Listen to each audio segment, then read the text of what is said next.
She certainly broke through a male-dominated world, but was she inspirational to other women? Well, Amber Rudd is a Conservative British politician and is with me now.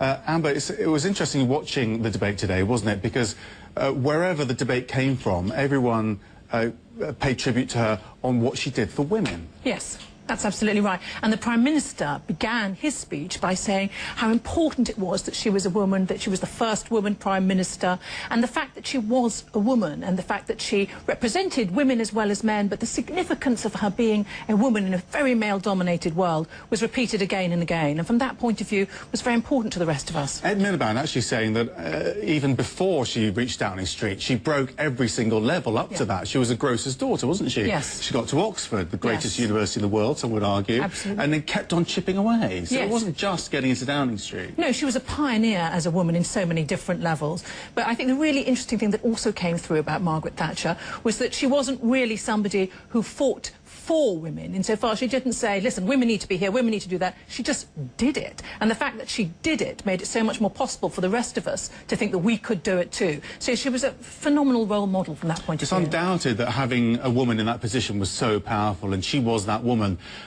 We have to cut to the chase, though. She didn't surround herself with women. In fact, a lot of the veteran political correspondents I've spoken to said she actually was quite insulting to women. Well, I think that she had a very direct manner, whether you were a woman or a man, and that certainly came out. She liked being the only woman in the male group. That may be the case, but I don't think that takes away from the fact that, as a woman, she was inspiring to the rest of us, as much younger women, who looked at politics and said, look, there's a woman in charge. She's in charge for 11 years. This is something that women can thrive in. So I think it became very enabling for women to come into politics because of what she achieved. And the fact that she chose the best people for the job and wasn't concerned with quotas, I don't think does her any discredit.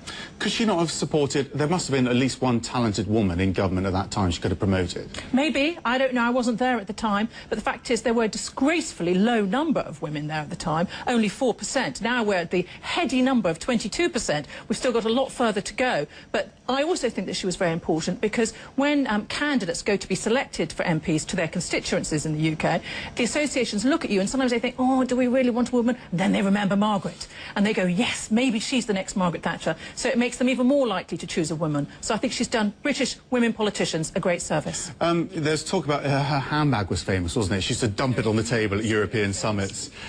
She used to use her... I've interviewed many people about her in the last couple of days who knew her very well. She used her femininity.